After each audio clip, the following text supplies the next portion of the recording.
Folks, it's Mark from Building the Bruce, and we're not in the Bruce today, and we're not building anything. Actually, I'm repairing. These are some of the bigger stands that I do in my welding business. This is for commercial refrigeration, and these are all built on a jig, and they leave my shop perfect. They go to a galvanizing shop in Hamilton.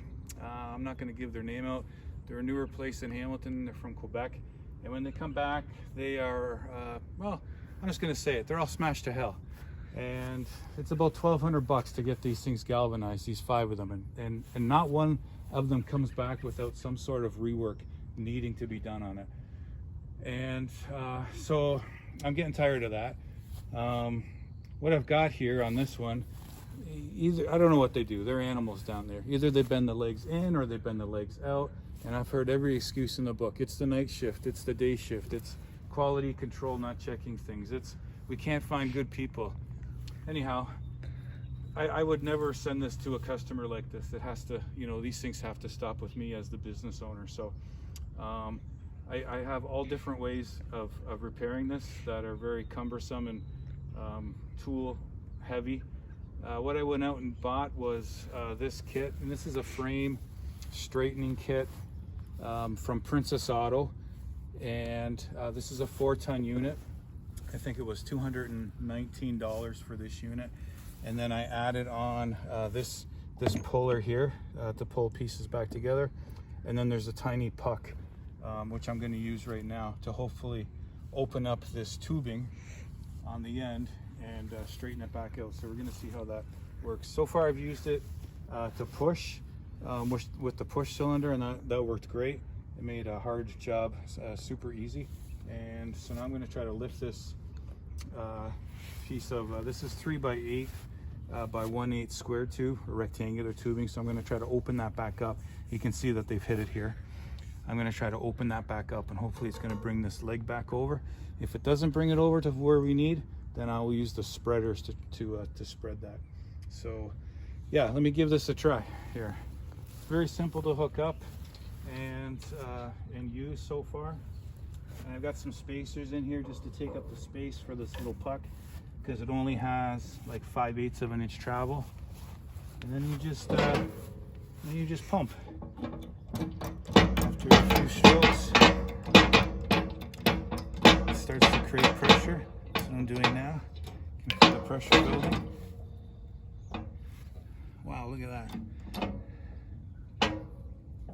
So that is starting to open back up. So let me reposition that. Okay, and that's kind of what you expect with metal, is it has a bit of a memory. There's stress in there.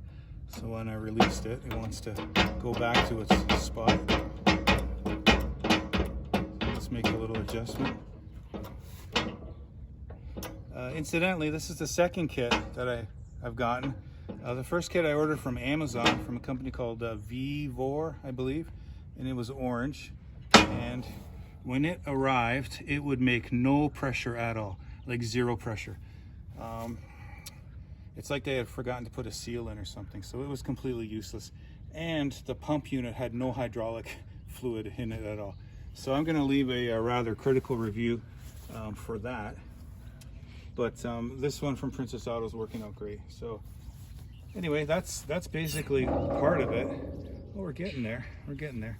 I am going to keep kind of finagling this around. Maybe a couple more moves.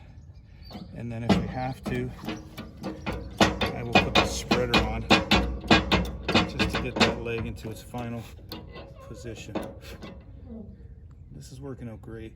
I didn't have any way to open this up before. So when they were bent in this fashion, I'd basically have to pry it open.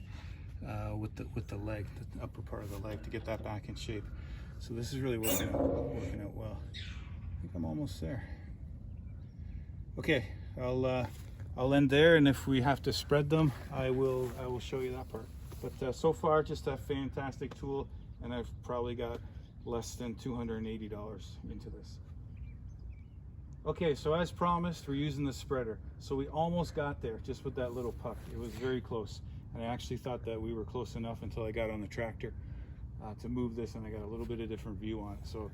So this is the spreading cylinder here, and then there's a foot on it, and then all of these pieces you add in to get the length that you want, and then we finish with another piece. And this is an example of the lengths. There's lots of different lengths, and they just fit together nice and snug to give you what you need. So we've built that up, and I believe this has a 4.5 inch travel in there, so we've just got it snugged right now.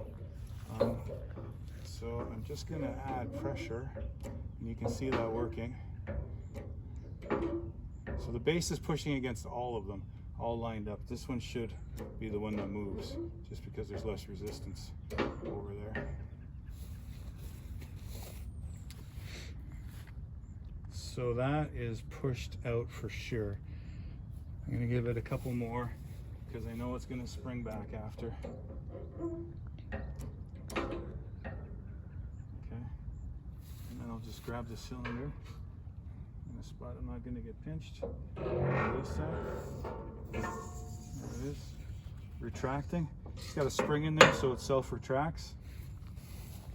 Now I'll have another peek. Okay, looks like we got it.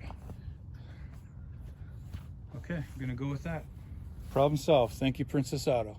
Okay, folks, so there it is. There's the kit all back in its case. The case isn't wonderful, but it keeps everything together. Probably the hinges are gonna blow out on it. I'll need to do something there, but it does hold everything together. So this probably saved me about 3 hours of work tonight. Everything worked exactly like it should. The instructions are in English and they're readable. I don't know what else to say.